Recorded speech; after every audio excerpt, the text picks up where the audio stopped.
You're listening to an Ono Media podcast. Hey everybody, welcome back to the podcast. This is Murder with My Husband. I'm Payton Moreland. And I'm Garrett Moreland. And he's the husband. And I'm the husband. Wowee, it feels good to be back in our set. I know if you just listened, last week sounded the exact same, but it feels good to be back. Also, if the set does look a tad different, it is a little different. We might have moved spaces. And so resetting up the set tends to be a lot of work and things aren't exactly the same. It's supposed to be the same, but there might be a light in a different position. We might be different heights. Might sound a little different. I might look a little buffer than I usually do. You know, just kind of the normal stuff that happens when moving sets. All right, you guys, we love you so much. Thank you for always being here. Thank you for supporting us. Seriously, I mean it. I mean it. The fake laugh from Payton there. Okay. Oh my gosh. I know. Saw fake laughing, dude. Okay. Give him your 10 seconds. I've been going to the gym a lot. Like a lot, huh, babe? Yep. I've been living there practically. I've been becoming a gym bro, I guess I could say. Except I don't like talking to anybody. I go in there, I do my thing, and then I leave. I stare at a bunch of people while I'm there, I'll be honest. Other than the gym, I still have my mustache. I got some new clothes. I'm wearing a hat by this company called Diamond Cross Ranch. They also have some shirts that I like, so you can go check them out. Not a sponsor, just some clothes I like, so free plug, I guess. Olympics. Payton and I have been watching the Olympics. If you have not been watching the Olympics, where is your school spirit? Where is your soul? Because the Olympics are amazing.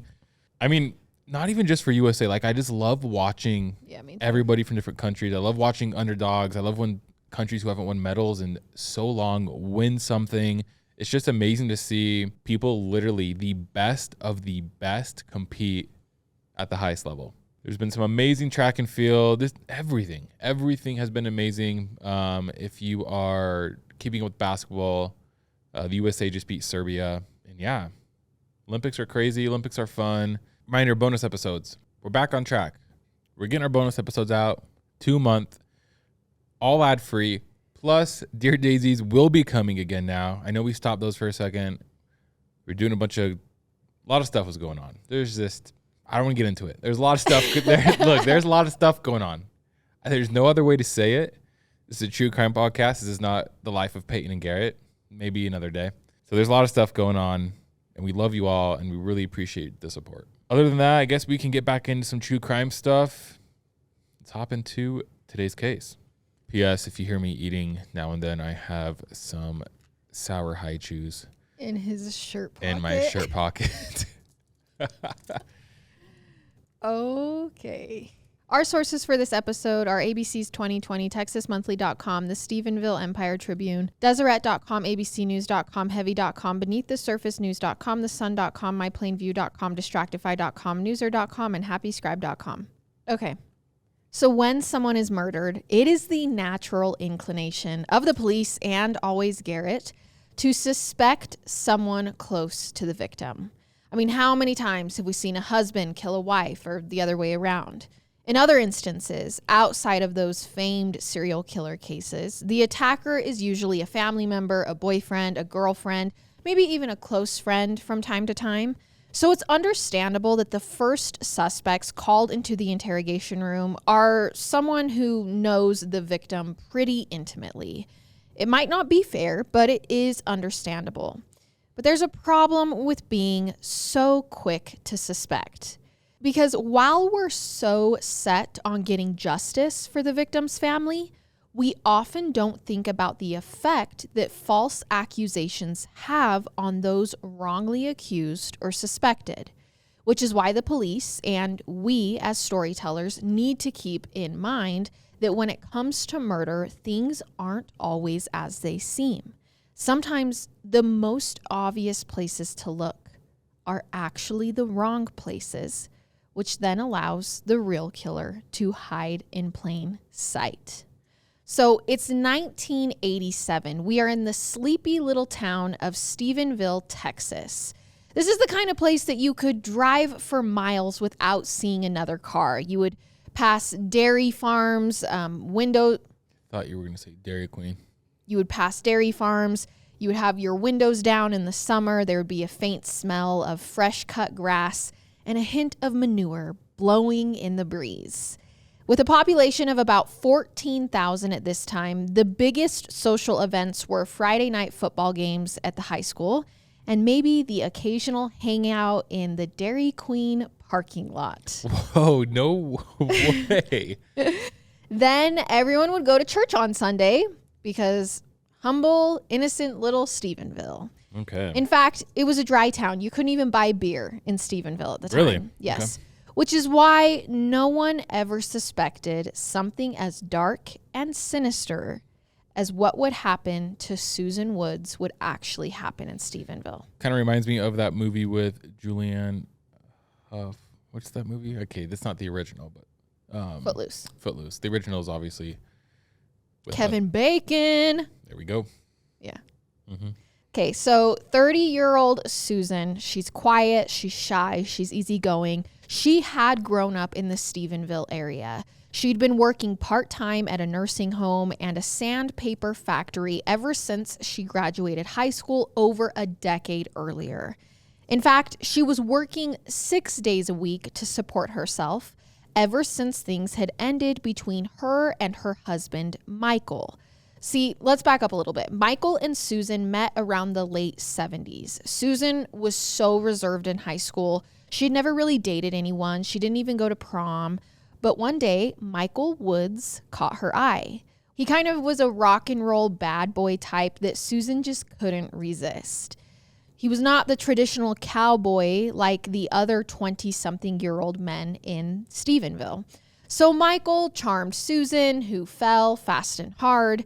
Susan's parents, however, did not see the appeal. When Michael showed up to meet her family for the first time, he arrived shirtless in a pair of cutoff jeans and sandals. That's kind of cool, I'm not gonna lie. Susan's parents didn't exactly approve.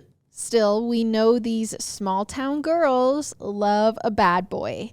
And Susan did not seem to care that her parents were not on board with her relationship, at least not at first. Because in 1980, she moved to El Paso with Michael after his uncle offered him a job there. But soon after they settled down, Susan went to Michael with an important question. So she goes to Michael and she's like, listen, my parents are going to kill me that we're living together. Even though she's in her 20s, she's like, they are legit going to disown me. She says, can you just marry me right now to make it slightly better that we moved away and are living together? And he's like, yes, I can. He told her, I can take the day off tomorrow. We can go down to the courthouse. And that's exactly what they did. So Michael's job does not pan out in El Paso, so the couple returns to Stephenville.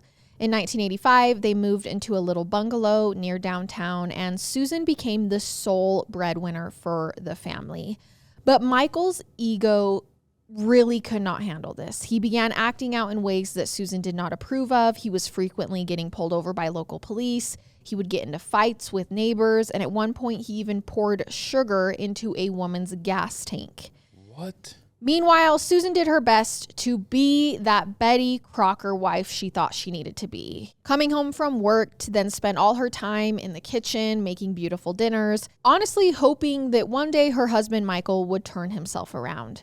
But the final straw was when Michael went to her with a new business idea. He told her he wanted to start buying and flipping houses, which would have been great, but he doesn't have any of his own money. So he's like, hey, Susan, I know you're the breadwinner and I haven't had a job. I now need you to give me money to start this new business venture. Okay. And when Susan shot down the idea, it caused a massive blowout that ended with Michael saying that he felt emasculated.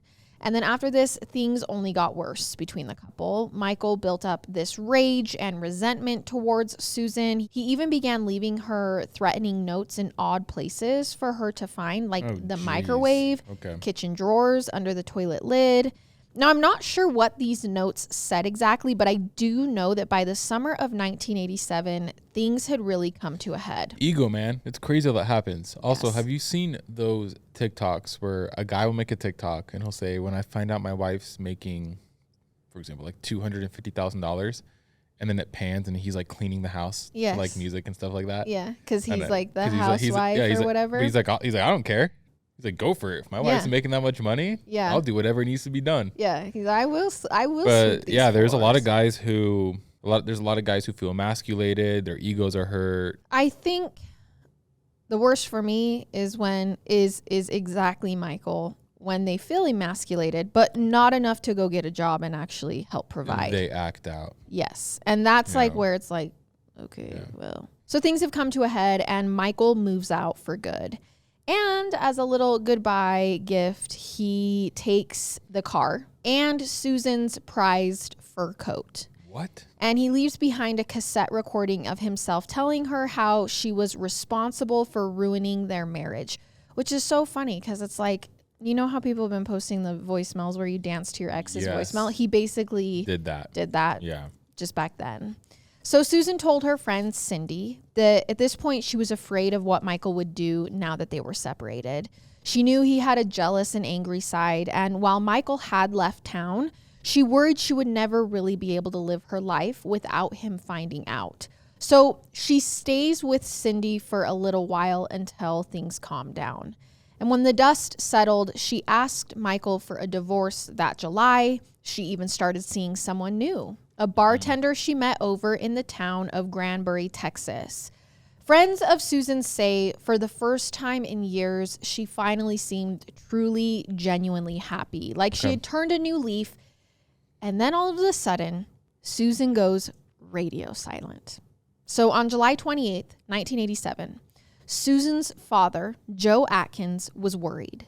That night, he received a call from Susan's boss at the sandpaper factory saying that she hadn't shown up for work in 2 days. People had been trying to call her. She was not answering. And Joe knows that this is not like his daughter. She takes her job very seriously, so it leaves a pit in his stomach. The only thing he can think to do is to go to Susan's house. And when he pulls up, the house looks dark. And when he reaches the front door, he notices that it's unlocked. So he walks in, he goes into the living room, and on the coffee table is a bag of chips, a Diet Coke, and an ashtray full of cigarette butts. Only Susan doesn't smoke, and she also avoids caffeine. So he's like, okay, obviously someone else was here or is here. He makes his way into the bedroom, calling out Susan's name, but he sees that the room is a mess. The bed has been moved closer to the bathroom door like it had gotten caught up in some kind of struggle. And when he continued towards the bathroom, that is where he finds Susan. And not only does he find Susan, he finds the naked, dead body of his daughter, Susan. Something no one obviously should ever have to find, but a family member should never, ever have to see or find. She was draped halfway over the tub. Her head and her chest were submerged into the water that was in the tub. And her hands were tied behind her back, bound with a tank top, which this is just like horrible. When the police arrived, Joe was standing out front of his daughter's house in complete shock. And all he could say to detectives was, "They killed my daughter." Now, it's unclear who the they was that Joe was referring to in this moment. Keep in mind, he just walked in on his daughter like this. Yeah. And so give him some time. Yes. All right. Probably not expecting me to start this ad, but I'm going to start this ad. The Skims ad. And let me tell you about something that Peyton's been wearing. The Skims Soft Loungewear is amazing. Feels great. Peyton wears it. She looks great. She feels great. It has completely transformed my loungewear game. I love everything I own from Skims. You guys know this. So does my husband. Especially my new pieces from the Soft Lounge collection. And I kid you not, you guys, it is soft. It is the softest fabric. It makes me feel both confident and comfortable. And it's not just loungewear. It's actually the first thing I reach for no matter what my plans are for the day. And my favorite piece is the soft lounge tank paired with the fold over pant. You guys, I have tried every ribbed tank on the market. Nothing beats this one. And it looks so adorable with the pant set. It is like just the most comfortable go-to outfit. And the soft lounge sleep set, I have 2 of them, and it is like sleeping on a cloud. It feels good. You feel put together at the end of the night. You guys, it is lightweight, comfortable, and stylish. I live in it. Also, if you're thinking about getting it for your significant other, Just do it. They'll love it. Shop the Skims Soft Lounge collection at skims.com. Now available in sizes extra, extra small to 4X. And if you haven't yet, guys, be sure to let them know that we sent you. So when you go to checkout, please don't skip this step. After you place your order, select Murder with My Husband in the survey and select our show. In the drop-down menu that follows, it's a great way to support the show. It lets them know we sent you. Again, you guys, go get the Soft Lounge from Skims. The entire collection is so good. And then let them know Murder with My Husband sent you. Okay, we love you. Bye. But the scene inside would honestly be enough to confuse even some of the best detectives, because Susan's body had already started decomposing, which told the medical examiner that she had been dead for at least 2 days already. She had been sexually assaulted and strangled. This was indicated by the red marks across her throat. The attacker also appeared to try and smother her with a pillowcase, since one was found with mascara stains and a haunting impression of Susan's face on it. Detectives were able to gather several pieces of crucial evidence, though, like 2 really solid sets of finger and palm prints on the bathroom tub, which they strongly believed belonged to the killer. Plus, there were those cigarette butts and the Coke can, which they knew were not used by Susan herself. It looked as if she had invited someone into the house, hosted them for a bit, and then was attacked. Either that or they stayed in her house after she died, right? They came in and then attacked her and then stayed there. Now, a sergeant named Donnie Hensley was the one to spearhead the investigation, and he felt pretty confident that Susan knew her attacker. But when he started talking to Susan's friends and family, they said there were not a lot of people she would have willingly opened up her home to. Ever since her separation from Michael, Susan had kept her social circle pretty small. She had a hard time trusting people. But one friend named Deborah Hardy tells Detective Hensley something of note. Just a few weeks before Susan's death, Susan had come to Deborah really upset. She had a bunch of hickeys all over her neck, and she told Deborah that she was afraid of other people seeing them and talking about it. Okay. So Hensley's like, okay, I'm going to track down the source of these hickeys, and it's Susan's new bartender boyfriend, J.C. Bowman. Now, J.C. willingly comes in for an interview. He says he and Susan both talked about keeping it casual. They were dating. It was nothing serious. That he would go over to her house, cuddle on the couch while she drank, and he had a few Coca-Colas. That sometimes they would just take baths together. But she had actually ended it with him after the hickey incident. So she was upset that he had left this many hickeys on her. And this was just a few days before she died. Now, obviously, none of this is looking good for JC. And when Hensley asks him to take a polygraph, it comes back inconclusive. There's definitely some strange coincidences between JC and clues found at the crime scene, like the Coca-Cola. But Hensley had this feeling that JC seems like a pretty genuine guy. So he stays on the suspect list, but he doesn't remain at the top of it for very long, because soon there's another tip that points them in a different direction. Before Susan died, a neighbor reported a man lurking around Susan's bungalow. It was a big guy with a red pickup truck who fits the description of Susan's friend Cindy's. Remember, Cindy is who Susan went to complain about her hickey? Mm-hmm. Her hickeys. Cindy's boyfriend. So a neighbor comes and says, Cindy's boyfriend, who is Susan's friend, the boyfriend is lurking around Susan's home in the days before she died. Which, why? That doesn't make sense. What's the connection? I mean, I know we're going to get to it, but right now there's no connection there. Right. So it was a man named Roy Hayes, and a lot of people described Roy as this gentle giant. In fact, Susan had turned to him for protection in the days after Michael left. He came over to the house. He nailed some of her windows shut. He even offered to lend her a gun, which she inevitably declined. He also helped Susan with some odds and ends whenever she needed it that summer. But this meant that his fingerprints were all over the home. And it also meant he was someone that Susan probably would have willingly invited in. Now, Hensley and his team, they kind of zoom in on Roy, but not for any reasons that really make sense. Mostly they do it because Roy was involved with something seen as sinister, even demonic, back in the small town of Texas in 1987. What do you think Roy was doing in 1987 that the police were like, bad boy? Oh, he was drinking, wasn't he? No. Oh, well, I thought you said alcohol. They couldn't buy alcohol. I mean, they can drink. They just can't buy alcohol in town. Think hard. 1987.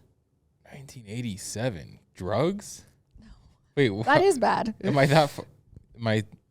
I don't know. You got me confused.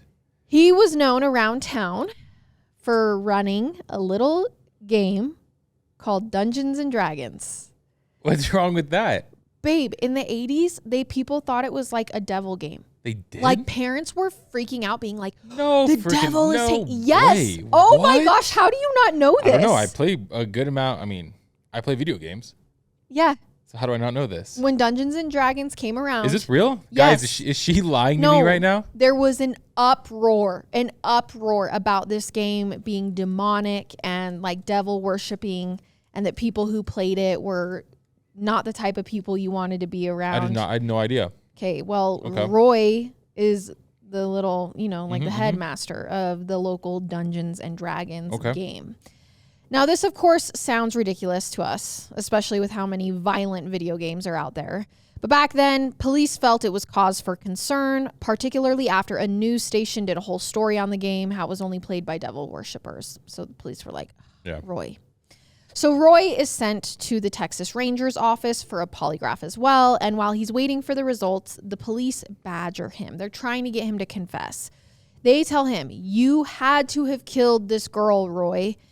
And the poor guy is white as a ghost, thinking that he's going to go to jail for something he didn't do. But then the polygraph comes back and it shows that Roy is telling the truth. So he's removed from the suspect list. But after that, he is scarred for life.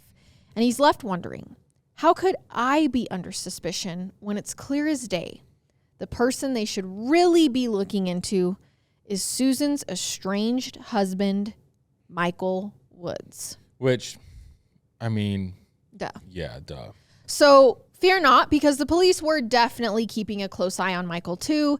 However, it was a bit more difficult considering Michael was no longer living in Stephenville and had actually moved out of the state since separating from Susan. He was now supposedly living in Indianapolis, Indiana. Which, that is weird. If he's out of the state. It's kind of a good alibi, really good alibi, yeah. So he was residing in a tent in some dilapidated house he and his brother were remodeling. So the guy probably wasn't kind of easy to find in the first place, but when police do track him down, they're the ones to break the news to Michael because he still doesn't know. They tell him his estranged wife has been murdered, and Michael knows this isn't looking good for him. When they ask Michael to sign a confession statement, he refuses. He says he knows he's innocent and there's nothing they can do to coerce a confession out of him. And over the course of the next few days, he says the Indianapolis police start harassing him for his role in this case. Okay. They begin pulling him over for no reason. They're arresting him for public intoxication when he hadn't even been drinking. And at one point, Michael claimed they tried to force him onto a plane to return to Texas. But here's the thing. The police aren't the only ones to think Michael played a part in Susan's death. It's pretty easy to say that Susan's friends and family all suspect him as well. Susan's dad, Joe, is at the police station almost every single day in the first few weeks of this investigation, badgering the police about why they haven't arrested his son-in-law yet. They had those finger and palm prints all over the bathtub. If they could just match them to Michael's, it would be the smoking gun they needed. So Detective Hensley and his team went to Indianapolis with a full-fledged plan to get Michael's prints and confirm once and for all that he was responsible for Susan's murder. It'd be crazy if the prints don't match Michael. So after hearing that Michael had stolen Susan's car, her fur coat, some crystal figurines after their separation, Hensley secured a search warrant and went to Michael's Indianapolis home to get the stolen items back. They tore the place apart, and while I don't think they found the stolen items, they did find some marijuana, which was enough for them to arrest Michael and finally get those fingerprints. Okay.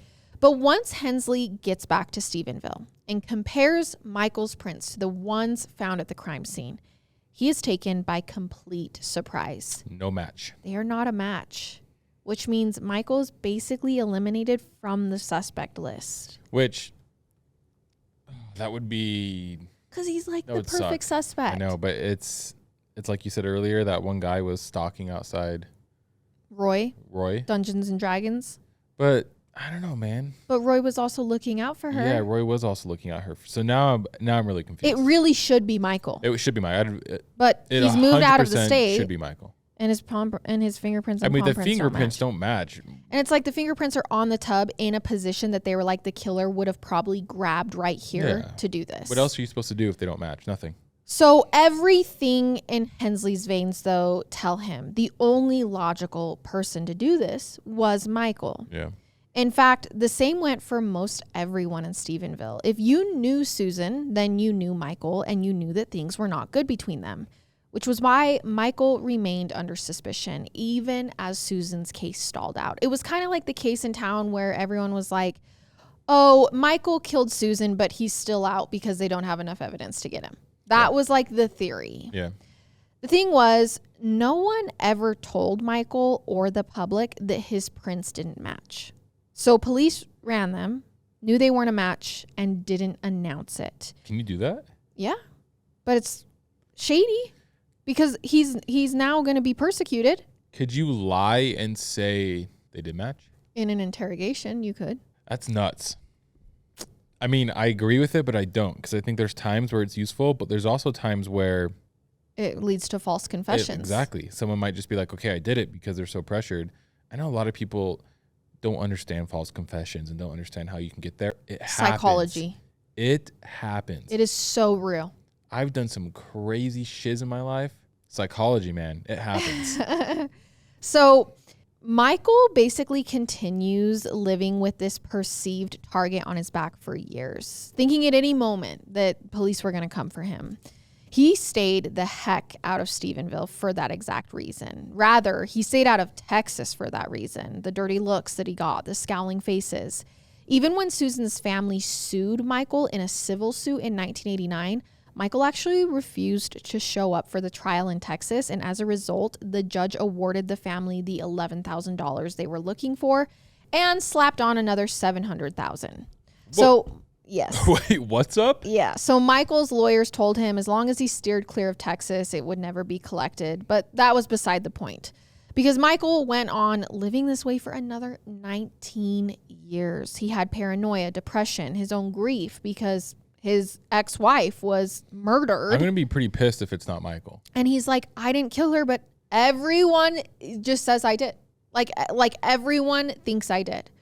Eventually, news of the case even spread to Indianapolis as time went on and news became easier to spread.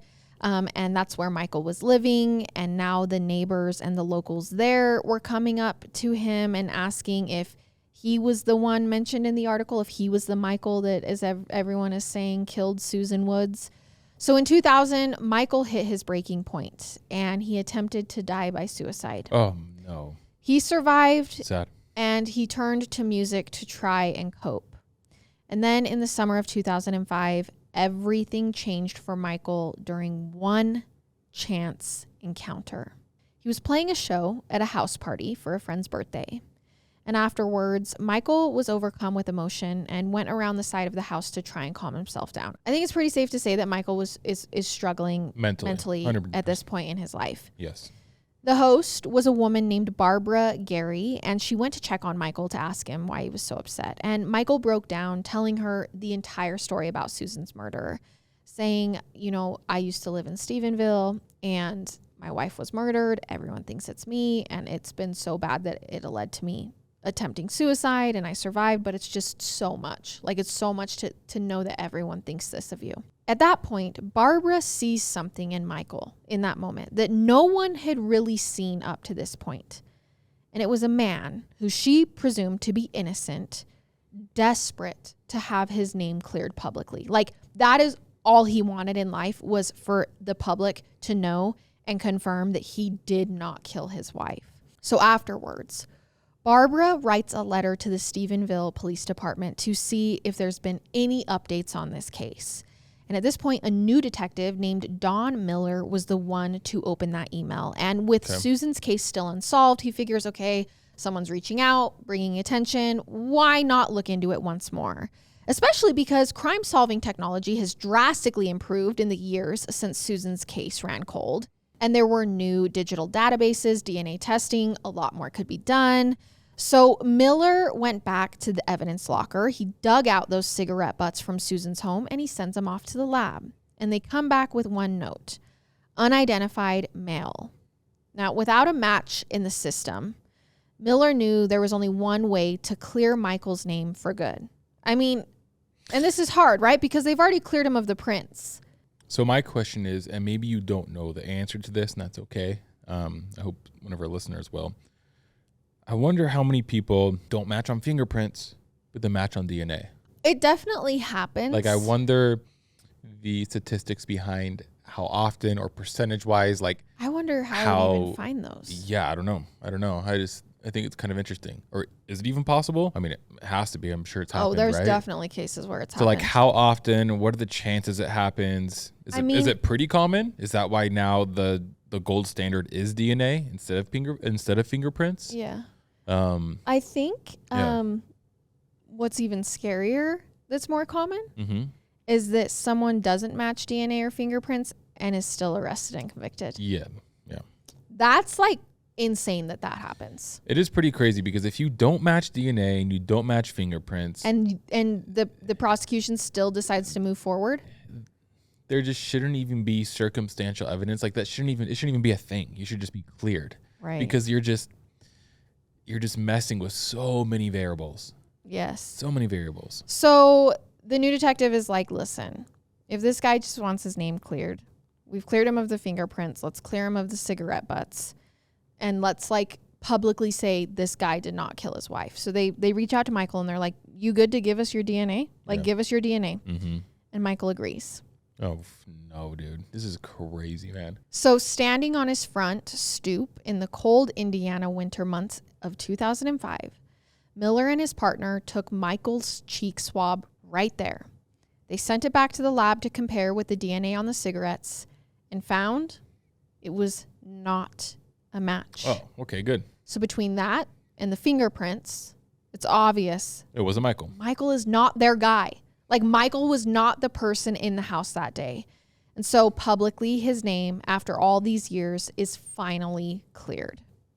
But Miller knew the fingerprints were still a very important and unsolved piece of this puzzle. And by 2006, there was a whole new system, which was still in its infancy when the case was being investigated back in 1987. This was one that the Texas Department of Public Safety had just gained access to thanks to the FBI. And it was the Automatic Fingerprint Identification System, or AFIS, as a lot of us know it by. AFIS, Automatic Fingerprint Identification. Some of the names are just funny. So since the crime was committed, the digital database had built up a massive catalog with criminals from all over the country. As you guys know, this is like going to change the true crime industry. So in May 2006, Miller ran those bathtub prints through the system and crossed his fingers for a match. And he gets one. They belonged to a man named Joseph Scott Hatley. Freaking Joseph, man. Who is this? So Joseph had also grown up in Stephenville. Of course he did. And like many of the families in the area, he was raised in a middle-class, church-going family. Now, Joseph found himself curious about sex at a very young age, but whenever he tried to ask questions about it, his parents pointed him in the direction of God. So Joseph got more and more angry at the prospect of religion, and by 12 years old, he began refusing to go to church. Now, over time, his anger at his religious upbringing turned to rage. He started fantasizing about violence, and at one point, he even considered bringing a gun to school. Okay. Instead, Joseph turned that anger inward and resorted to drugs and drinking to numb his confusion and pain. Now, in his late teens, he finally met someone he thought would solve his problems. It was a young woman that he fell in love with and he married. But a year or so later, their relationship crumbled, leaving Joseph bitter and angry again. While in the midst of his divorce, Joseph sought comfort in one of his only friends, his cousin, Cindy. Now, if you remember, Cindy is Susan Wood's best friend. This was the one who was helping her through her divorce with Michael. Well, one evening in early July of 1987, Cindy invited both the 30-year-old Susan and her 21-year-old cousin, Joseph, over for dinner. And after a few drinks, Joseph believed that Susan was flirting with him, and he mistook this as her being interested in him.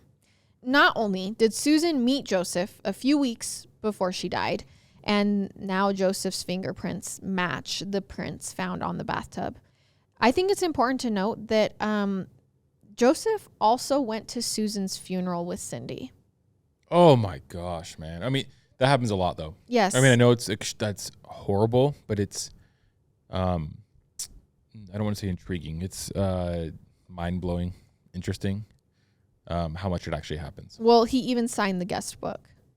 Oh, jeez. But is this enough to say that Joseph Hatley was the one who killed Susan? Police are like, maybe let's keep looking into him. And this is when they learned that Joseph had committed a similar crime about a year after Susan's death. So he did not stop. So the summer Susan died, Joseph met a 15-year-old girl named Shannon Myers at a friend's house. Keep in mind, he is 21.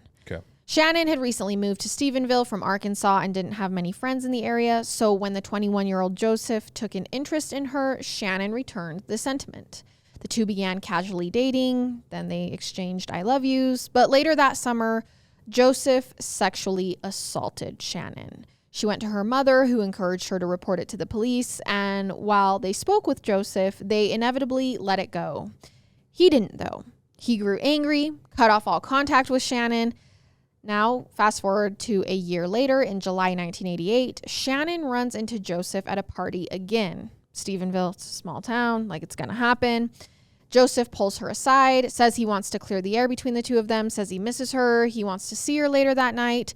She meets him in a laundromat parking lot. He tells her to get into his truck. They should go for a ride and chat.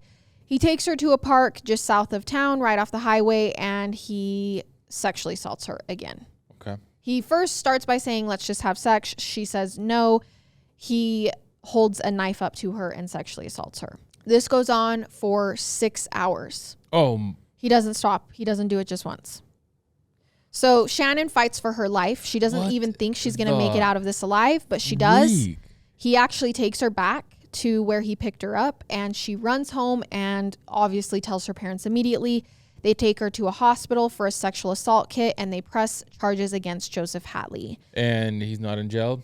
Who knows why? Joseph is told to stay in the Stephenville area while police investigate the charges, but he doesn't. He runs away to Las Vegas, where he commits armed robbery. Holy. He is sentenced to 120 days in a youth offender program. Oh.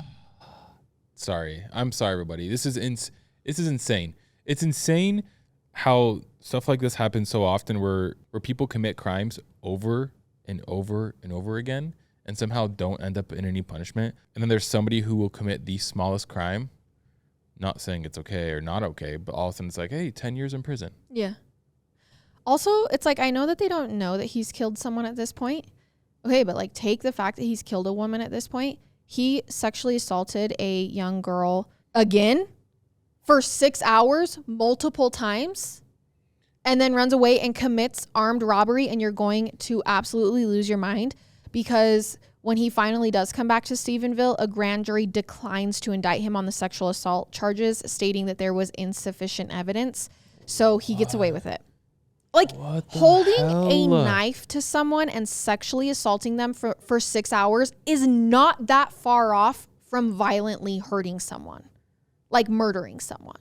Like, it's really not that far off. Insane. The amount of people that get off for sexually assaulting people. Just absolutely no excuse. Pisses me off. It's not okay. So Shannon Myers is left to live her life in crippling fear of this man, especially because during that attack, he tells her something terrifying. So when she goes to the police, she is like, yes, he sexually assaulted me for 6 hours. And during this, he told me that I should be scared because he has killed someone before. He had killed a woman named Susan. Okay. So she tells the Stephenville police this. And they're like, and just a year earlier, Susan had been murdered. Okay. I digress, but so while police were focusing so hard on busting Michael Woods for something he didn't do, Joseph Hatley was out there living his life. He ends up moving to Nashville. He gets married again. He has 2 kids. He becomes a truck driver. What is happening right now? Who knows how many other victims he targets on his routes. And when police reopen the files on Joseph, they find, even outside of this supposed confession, there were a lot of things that pointed to him being the killer. As I mentioned earlier, Susan wouldn't have let a stranger into her home. She knew Joseph. They'd met just recently. He was also a heavy smoker. And when police track down Joseph, they learn he's actually moved back to Texas. Round Rock, to be exact, less than a 3 hours drive from Stephenville.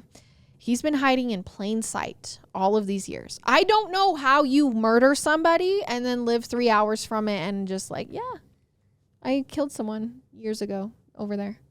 So on June 6th, 2006, Detective Miller and his partner bring Joseph in for questioning, and there he admits he did visit Susan on her home right before she was murdered. They got drunk and high. They fooled around a bit, and he says, but then I left. I didn't kill her. He was so adamant, in fact, that he's like, here, take some of my DNA. What he didn't know was at the time, Joseph's wife was also talking to police. So they brought his wife in. Oh, goodness. She's like, why is he in here? And they're like, well, you know, he's a suspect in murder. And she's like, well, he has been physically assaulting me for years. Oh, my gosh, dude, what? So Joseph goes home that night. He meets up with his kids. He takes them to dinner at IHOP. And his wife is, during this time, pressing charges. Good. That evening, as Joseph dined on pancakes, Round Rock police moved in and arrested him there for domestic abuse. The lab came back with those DNA results, and it's a match. A perfect match. They were his cigarettes in her living room, which, gosh, how do you... Okay, anyways, police now had enough to arrest him for Susan Wood's murder. Susan's father, Joe Atkins, was blown away by the news. All these years, he was certain that Michael Woods had murdered his daughter and gotten away with it. And suddenly, his world was turned upside down, but that also finally meant getting justice for his daughter. Michael Woods was actually attending a college course when he received word that Susan's killer had been caught, and it literally, the news brought him to tears right then and there. Oh, it gives me chills because... Awful. Obviously, no one's perfect, but what he had to go through is not okay. Not okay. Shannon Myers was also relieved to hear that Joseph was finally paying the price. Obviously, I mean, she's been attacked, you know. She said for years after the sexual assaults, she suffered from panic attacks, migraines, PTSD. She could now rest a little bit easier knowing that Joseph was finally behind bars. But he didn't remain there for very long.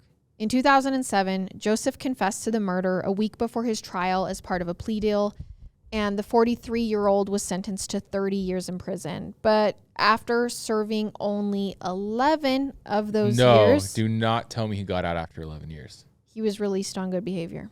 Is he out right there right now? He moved to a halfway house. He got a job as an auto mechanic, and he got a second chance at life. Shannon Myers felt the justice system had failed her for a third time. You know what?